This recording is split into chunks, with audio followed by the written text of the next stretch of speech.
Bucks have boycotted their game against the Orlando Magic in protest of the Jacob Blake shooting, which of course happened just about an hour south of where they play in Kenosha, Wisconsin.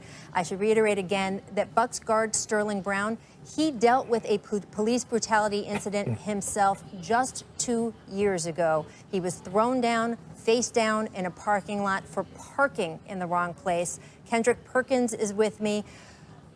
Perk, after that incident, Sterling Brown said he feels he was lucky he wasn't killed. And the fact that he was an NBA player didn't protect him at all. When he walked out of the drugstore where he was at, they didn't care who he was, what he had accomplished, what he did in the community.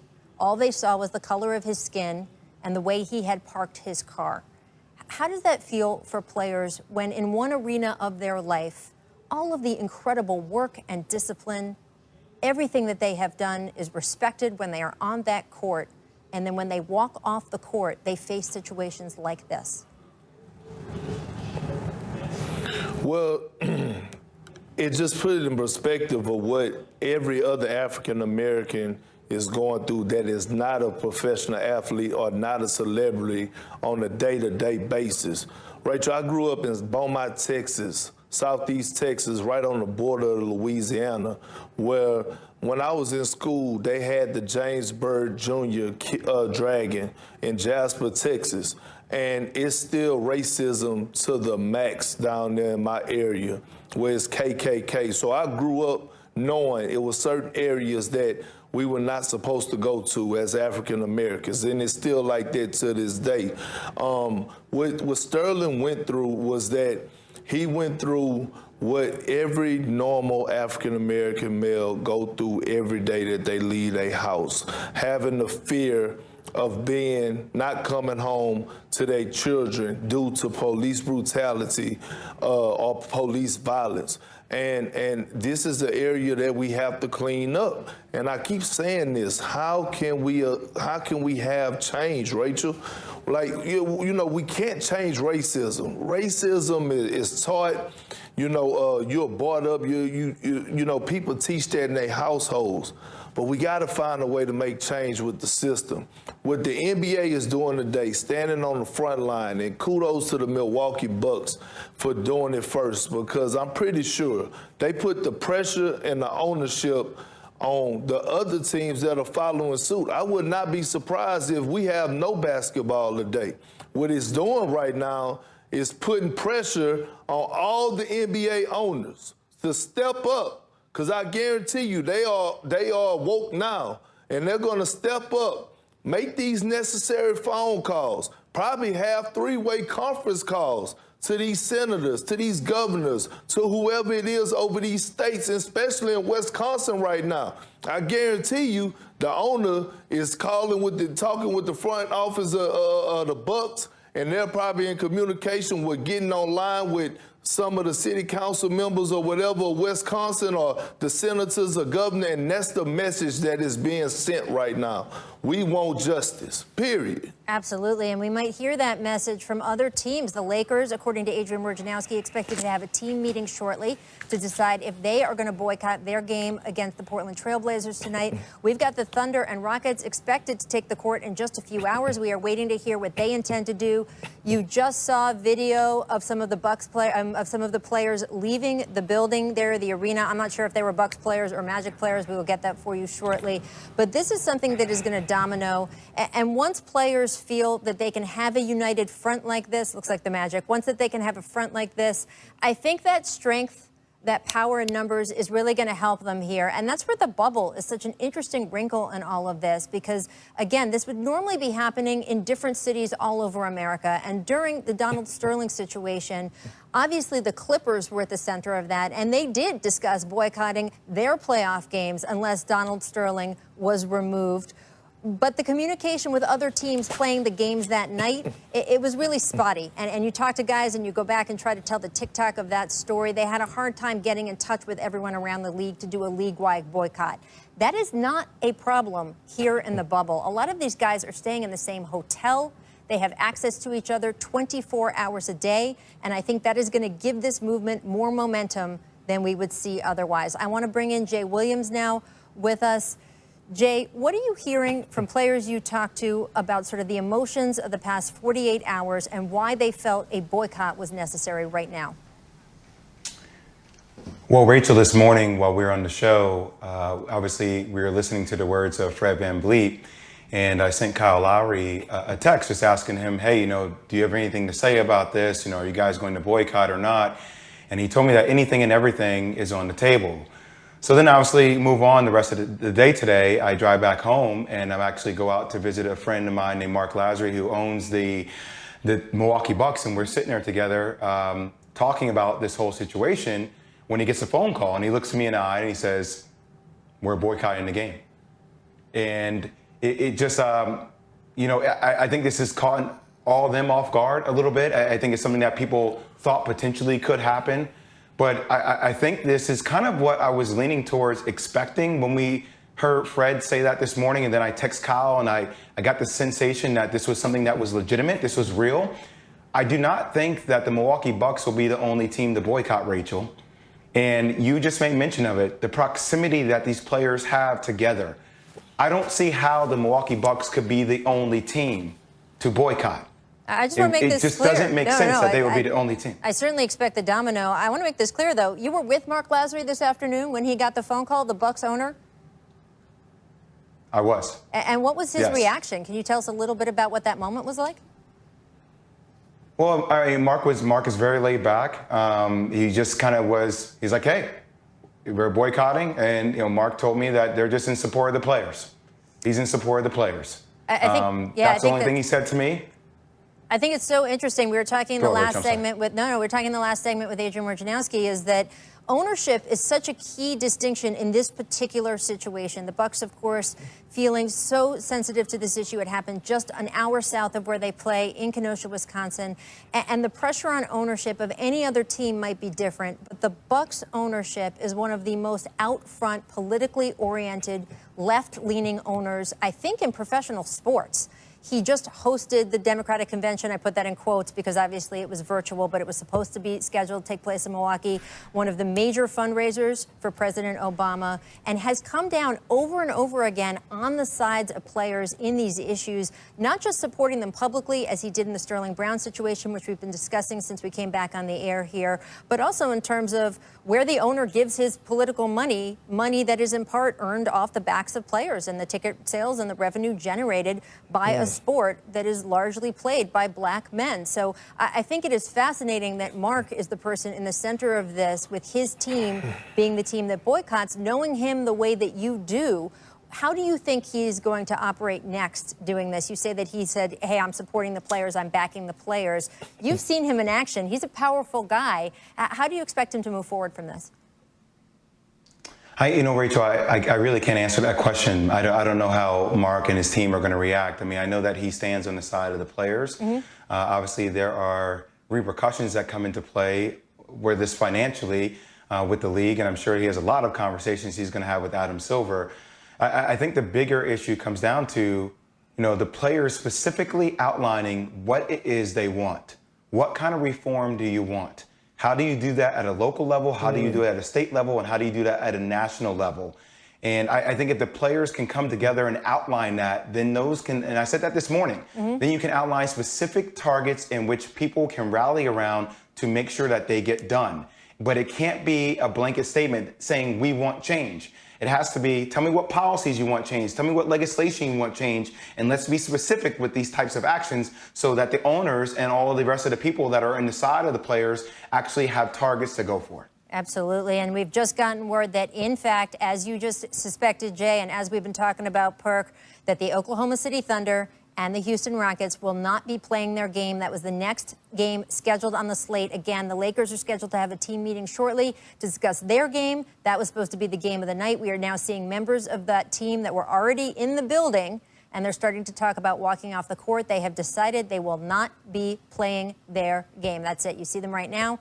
They are leaving the court. They are going to get in the buses, go back to the hotel. So, Perk, as you listen to all of this and you hear Jay talk about specific action points, I'm just struck by the fact that these are NBA players. These are basketball players. And on the one hand, these are the most visible young black men and women in this country. athletes, professional athletes, they certainly have the most economic power, leverage, political resources. But gosh, it should not be on these players to start demanding policy. The idea that victims of oppression have to be the ones to fight the oppression and set the agenda for fighting the oppression in general is just such a calamity here in this country.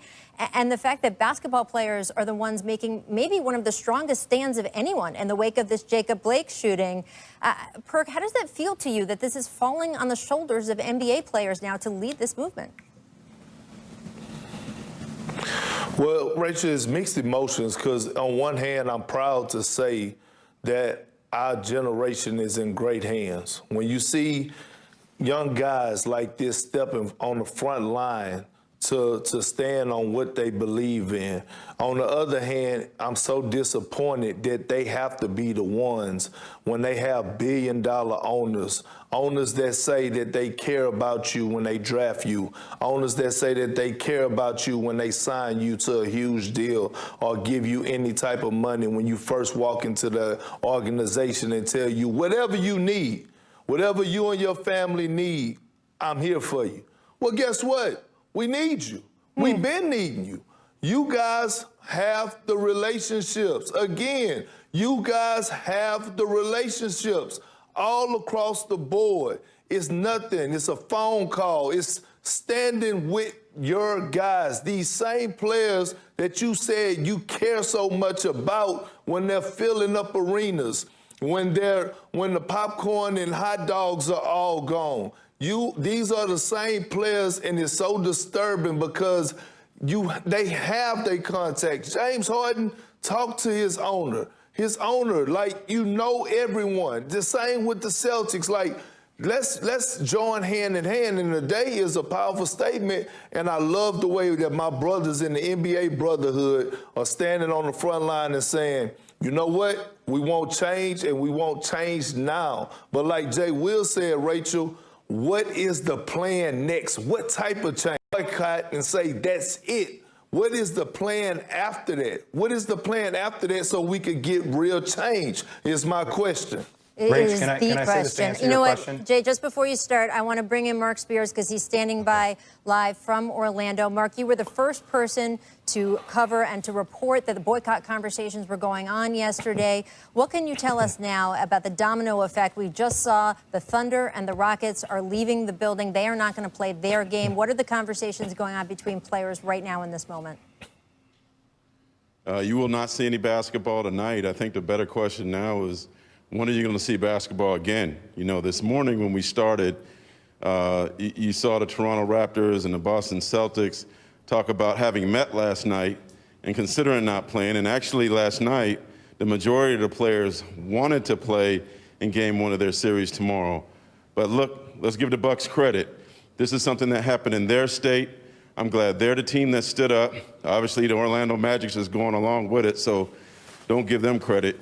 But I'm really big ups to the Milwaukee Bucks, but let's see what happens tomorrow. I wouldn't be surprised if the slate is canceled tomorrow.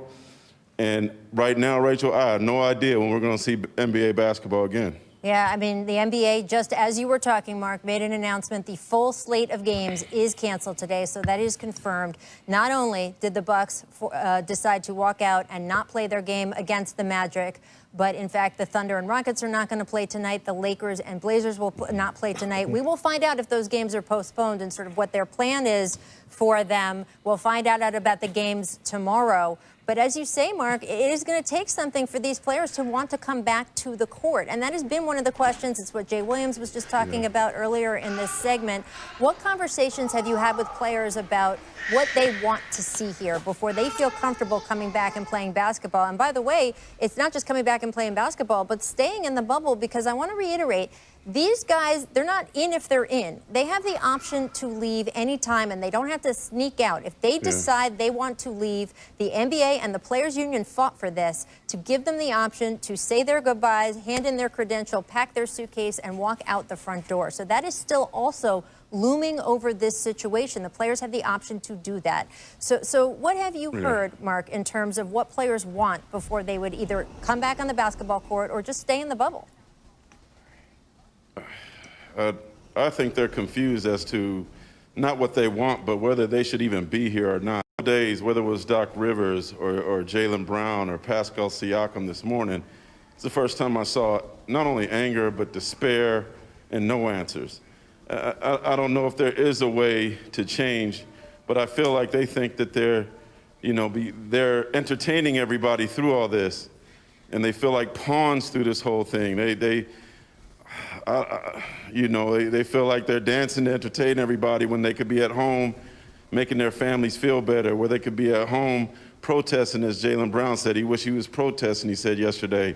So I don't know that there is an answer, but I know there is a protest right now, and they know that their voices are strong. They told us they're going to use their voices. They told us they're going to use their platform, and they're doing it now by shutting down this game. And it's not just on our sports network. It's on all the news networks. It's being talked about globally. So, yeah, no, this is something that we'll never forget. And I want to stress again, I have a producer in my ear saying, no, they're not canceled, they're postponed. They're only postponed if these players agree to play them again. And that is still very much up in the air. Jay, you wanted to comment. What were you trying to say when Mark came into our discussion? The backlash, Rachel, I'm going to be real with you, the backlash within the black community, if players play tomorrow, will be insane. Really? It will be insane. I do not think you will see basketball tomorrow as well. I think it might be a couple of days before we actually get actionable items from the players about what they want. But I think we have to prepare for a couple of days here, because if the Milwaukee Bucks led this and then Orlando followed suit and then the later game tonight followed suit, if you have guys that come back and play tomorrow and they go back to the regular routines as normal, then you lose the momentum. Sure. So there's a trickle-down effect from this. This is going to continue. And I also wanted to answer your last question. You said, why NBA basketball players? And I will say this. We can't label them as just NBA basketball players. And I know that's not what you meant, Rachel. I'm just taking it to a different level here. Yep. We're talking about fathers. We're talking about sons. We're talking about people who are immersed in their community. And we talk about the resources, I heard Perk say, of what owners have. Let's not be remiss to the resources that players have. So, yes, are they politicians? No, they're not politicians, but they have access to people that can help guide them on how to do this properly. And we have to expect, with the bandwidth and the reach that these athletes have, that they have to find some way to get consultation from somebody or an entity that has experience in doing things like this, or even labor negotiations, to make sure that they are as informed as possible. And there's one thing I know about LeBron James and CP3. They will do their due diligence to make sure that they don't put their foot in their mouth and that they are as informed as possible. No, you're absolutely right. They are fathers, they are husbands, they are sons, they are leaders in their community. My only point with that was, wow, where are some of our political and community and spiritual leaders if it's up to these young men to lead the way? But they are leading so impressively. The fact that they have taken this on, you mentioned the backlash against players if they do decide to play, that is going to be a factor, because there really has to be a, okay, now what? What is going to bring them back to the court? I'm sure there's going to be a backlash in some other communities as well if they don't play, right? We are going to see people across America who don't feel the way they do, saying, hey, these guys are millionaires. They're in a hotel. They just have to play a game. Why can't they go out and do that? So this is very real for these guys. The sponsorship situation has changed. I know when I first started covering this game more than 2 decades ago, if a player made a political statement like this, they would lose their sponsorships. I don't think that we will see sponsors do that with these players today.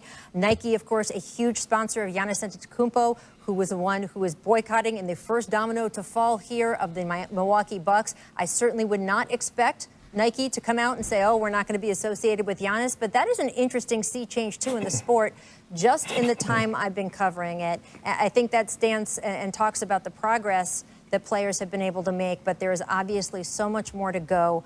Jay, thank you for being with us. We're going to let you go. And as we go to a break here, I want to play what Doc Rivers said last night. We've been talking about it a little bit over the past hour. It was so powerful. And I know Doc so well. Kendrick, you played for Doc. This is a man whose house was burned down because he married and had children with a white woman. There was racial epithets spray painted across his home. They lost property. They had family pets be killed. He has obviously lived through, growing up in Chicago, all kinds of struggle. His father was a police officer, so he has the duality of understanding what's going on the police side, but also understanding that the police are not protecting the people in his community. His words were so powerful last night. I want to play them for you, and we'll be right back. Why we keep loving this country, and this country does not love us back. And it's really so sad. Like, I should just be a coach. And it's so often reminded of my color. We're the ones that need to be scared. We're the ones having to talk to every black child.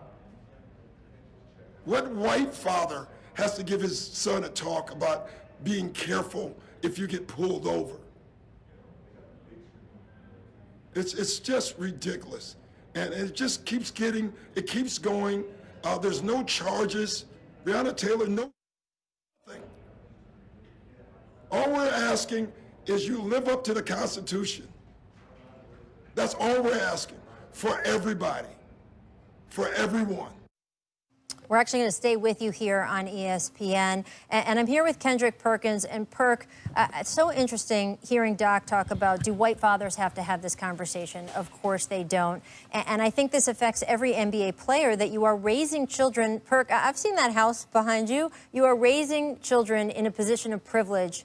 And yet when they walk out the door, as we heard Dwayne Wade and LeBron James say back years ago in Florida, right? They were, my kids are just kids in a hoodie, right? So what conversations do you have with your sons, with your kids, about the fact that here they are living in some ways the American dream in that big house in Texas, and yet when they walk out the door, they are seen differently?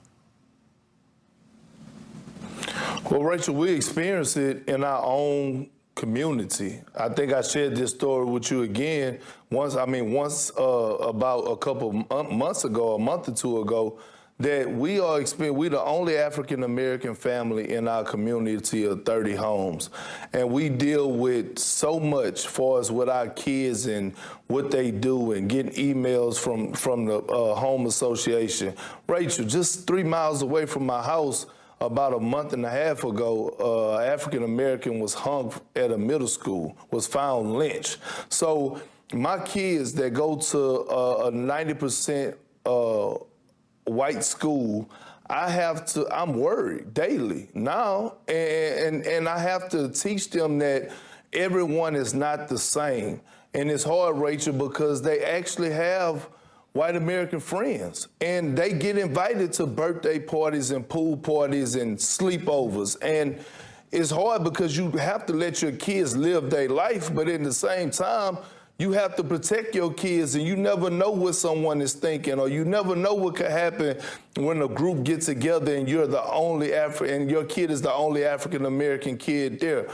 On Fridays, they go and play pickup ball at a park up the street from my house, where they're the only African-American kids there. Other kids are able to ride their bikes, get dropped off. I have to sit there and wait for an hour and a half to 2 hours until they finish, just because I'm concerned about their safety.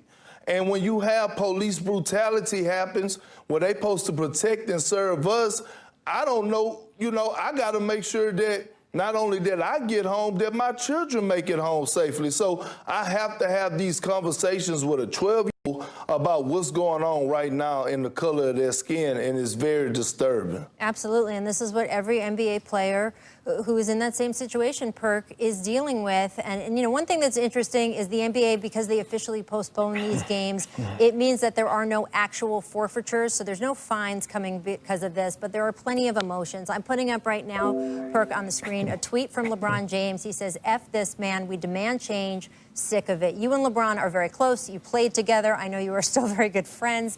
What has it been like for him, not just in the past couple days, but really in the last few months, with his position of leadership in the NBA, someone who has been out front on social and political issues and knows he has to balance because obviously we heard from Jamal Murray on the Denver Nuggets earlier, but when he speaks, that has a different resonance than when, say, LeBron James speaks. What has it been like for him to navigate this over the past few months, wanting to be a leader in this fight? Well, Rachel, for LeBron to tweet that out, and you know LeBron like I know LeBron, very educated. You know, before he comes to the microphone, he's going to make sure he does his research. And for him to lash out on Twitter, he's upset, and rightfully so. And LeBron James is powerful, Rachel. I keep telling people it's a difference between being popular and powerful. And when LeBron James speaks, I don't know about you, but I listen and I sit up here and say, man, like he could actually run for president, and I'm not even joking. I'll be serious. Like he's that intelligent, he's that smart. And when you see him lash out like that, that means he's raging right now, which he should be, and he's supporting the NBA brotherhood as he should be also. But he's powerful. His voice goes a long way. You look at his campaign that I'm part of, More Than a Vote, which is we're really involved with, as far as making change. If we want to have change, Rachel, we got to make sure we put people in these chairs that are going to make change for the right reasons and for the right causes. Do you know there are people in Congress that have been sitting in, three to four people that have been in Congress for over 40 years? How can seat for over 40 years and nothing has changed? That means it's time for a change. And I think that More Than a Vote, it educates the African-American community on not getting distracted, not getting disinformation, and not being intimidated. And great job by LeBron and his team, and I'm happy to be a part of it. When I say a guy is my leader that I follow in this political world, that's an athlete, I follow LeBron James. Although we the same age, although we are great friends and brothers, I follow his lead because he educates me. Well, we're seeing right now Russell Westbrook leaving the building as well, talking to some officials. This goes across the league, and I'm going to bring Mark Spears back in here. Perk's right that a lot of people sort of look to LeBron in this situation because of the position that he has put himself, and frankly look to the Los Angeles Lakers, Mark, because they are such a sort of marquee franchise. What are you hearing about the Lakers'